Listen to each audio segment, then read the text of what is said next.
Hi, Lisa here, and today we're making this adorable quilted heart pot holder, and we're using it with our Martelli half-heart template set. The supplies you're going to need for today's project is going to be our Martelli heart template set, but you're only going to need the large one. You're going to need 3 fabrics. I use 3 different fat quarters.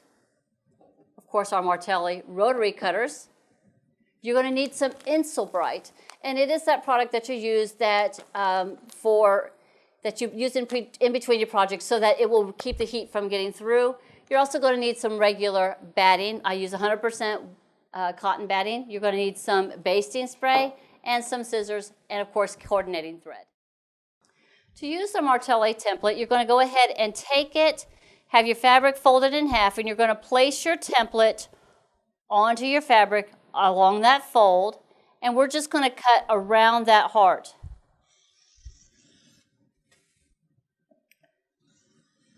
And I'm using the 28mm rotary cutter. And I've got this cut out. Now for your project, you're going to need 1 piece of fabric that's going to be for your lining, that's going to be on the inside.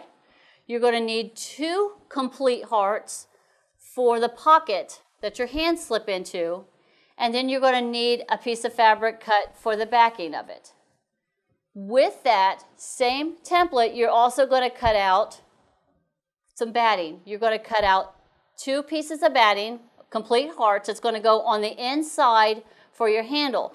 So you'll cut that heart in half and sandwich it between the fabric here. You're going to do that for both of these. So you only need 1 heart batting cut out for this one. And then you're going to need a piece of batting cut out for the lining that's inside here. For the piece of fabric that's on the outside, I'm doing opposite colors. For the piece of fabric that's going to be on the outside, you're going to cut out a complete Insulbright heart. And you're going to lay that on top of that fabric here. And I like to lay the metallic shiny side against the wrong side of the fabric. I got my batting on my lining, and I've got my cotton sandwiched between these pieces of fabric. Then we're going to quilt these. You're going to take this to your machine, and I just did straight line quilting. I did about 3/4 of an inch, and I just went all the way across on the lining piece. And then with my folded hearts, I also did that same straight line quilting all the way down.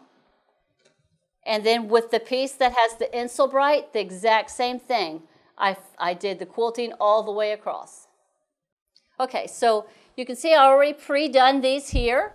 So I'm going to go ahead and take it to the sewing machine, and I'm going to show you how I quilted the Insulbright onto my fabric. So what I'm going to do is I'm going to start by doing my quilting. I've got my needle set right in the middle at 2.4, and I'm just going to stitch all the way down the center. And then I'm just going to work my way out, going about 3/4 of an inch through each line until it's completed.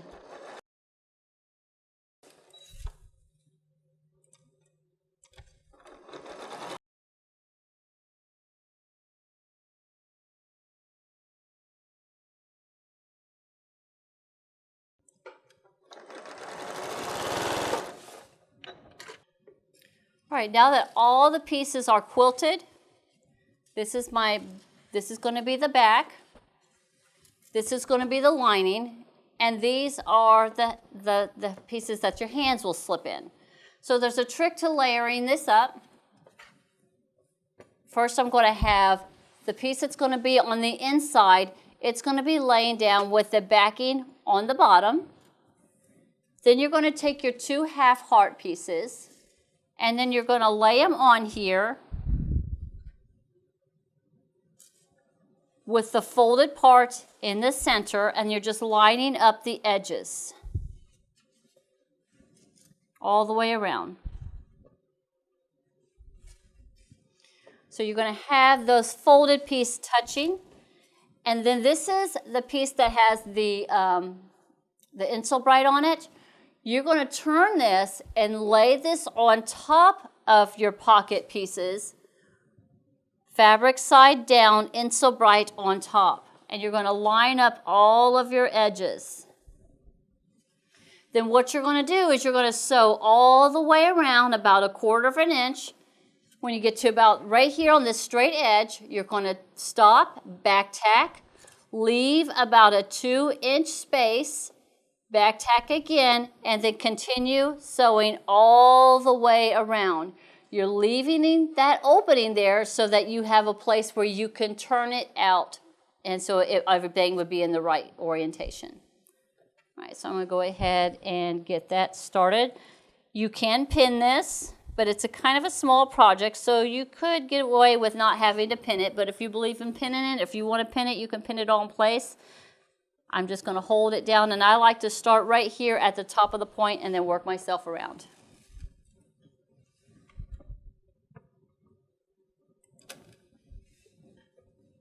And I'm doing about a 1/4 inch to maybe a little bit more than a 1/4, maybe about 3/8 inch.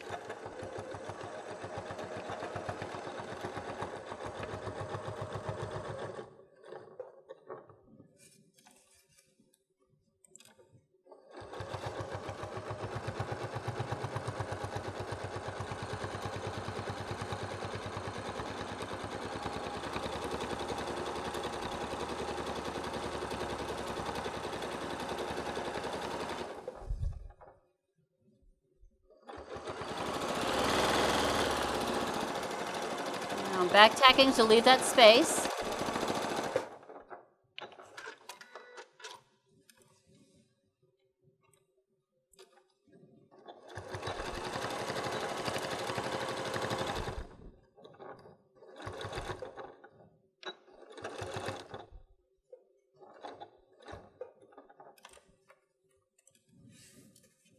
Make sure everything is being caught.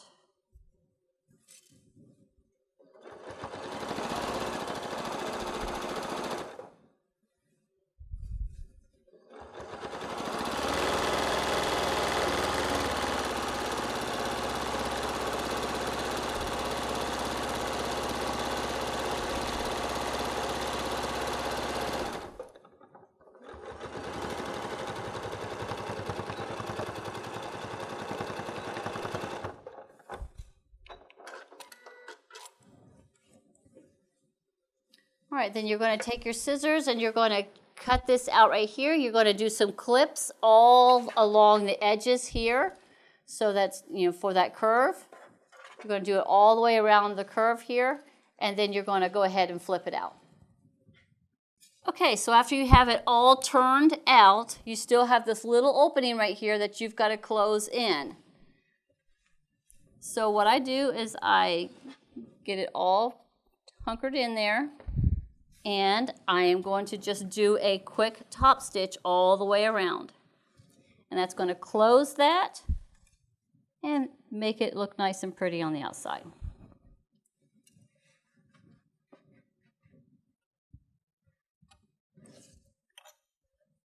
So I usually do this at about 1/8 inch all the way around.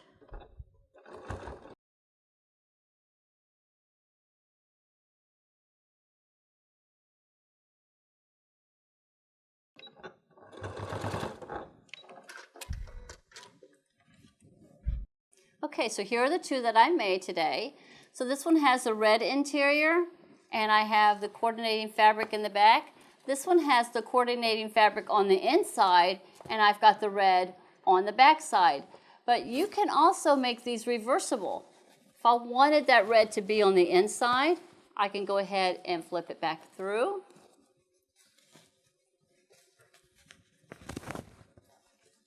And now it's more of a reversible pot holder. So here it is, reversible. So you can do anything you want with these. You can do whatever colors that you want. This one, I've got the red on the backing, and I've got the two colors on the inside, and this one I have the red on the inside. So have fun with them. Cute little project to do with your hearts. Have a good day.